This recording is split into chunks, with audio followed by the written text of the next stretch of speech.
रूही बताएगी जूही को सुकून का सच, और फिर दोनों पहुंचेंगे एक ओझा के पास, क्योंकि जब जूही नहार का प्रोजेक्ट खराब करने के लिए नहार के कमरे में पहुंच जाती है, तभी रूही उसे हाथ पकड़ लेती है, जिससे जूही को रूही को बताना पड़ता है कि वह नहार से बदला लेने के लिए यह सब कर रही थी, क्योंकि पूरे घर वालों के सामने नहार ने समर पर हाथ उठाकर अच्छा नहीं किया, जिससे रूही जूही को समझाती है और उसे उसकी भूल का एहसास कराती है, जिससे जूही को अपनी गलती समझ आती है और फिर अपनी हरकत के लिए जूही रूही से माफी मांगती है। जिसके बाद रूही जूही को बताती है कि नहार ने जानबूझकर समर को थप्पड़ नहीं लगाया था, बल्कि यह सब उससे करवाया गया था। जिसे सुनकर जूही को एक बड़ा झटका लगता है और जूही रूही से सवाल करती है कि आखिर रूही कहना क्या चाहती है।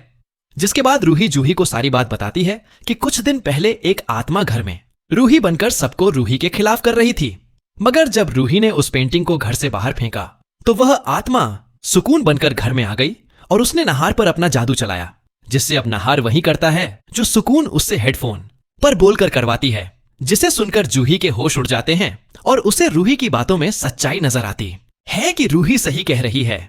इसीलिए सुकून के आने के बाद नहार का बर्ताव बदल गया है। जिसके बाद जूही रूही से सवाल करती है कि आखिर वो आत्मा उनके घर में किस मकसद से आई है और उसे चाहिए क्या,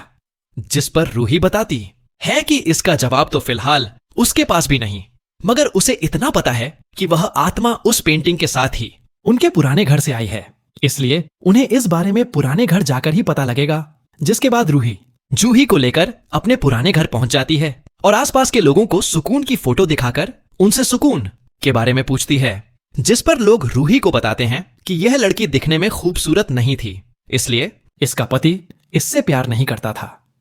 जिससे अक्सर इन दोनों के बीच तनाव रहता था। और एक दिन इनके बीच झगड़ा इतना बढ़ गया कि इसके पति ने इसका खेल खत्म कर दिया, जिससे उसे पुलिस पकड़कर ले गई। जिसके साथ ही वह लोग रूही को यह भी बताते हैं कि आज भी इस लड़की की आत्मा यहाँ भटकती है, जिसे कई लोगों ने देखा भी है। जिसे सुनकर रूही और जूही के होश उड़ जाते हैं और फिर रूही अपनी उस पड़ोसन के पास जाकर उससे उस पेंटिंग के बारे में पूछती है, जो उस दिन पेंटिंग को देखकर डर गई थी।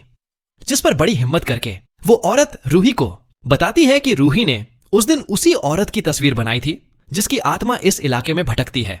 जिससे रूही को सारा खेल समझ आ जाता है और रूही उस औरत से पूछती है कि क्या उसे गुलाब का फूल पसंद था, जिस पर वो औरत रूही को बताती है कि उस आत्मा के पति को उसकी शक्ल तक पसंद नहीं थी, इसलिए अपने पति का ध्यान खींचने के लिए वो औरत अक्सर बालों में गुलाब का फूल और अपने कपड़ों पर गुलाब का इत्र डालती थी। जिसे सुनकर जूही रूही से कहती है कि इसीलिए उस पेंटिंग में जो औरत थी उसके बालों में भी गुलाब का फूल था, और जब भी वह रूही का भेष बनाकर घर वालों से झगड़ा करती थी तो उससे गुलाब की खुशबू आती थी। जिसके बाद जूही रूही को बताती है कि उस आत्मा को अपने पति का प्यार नहीं मिला,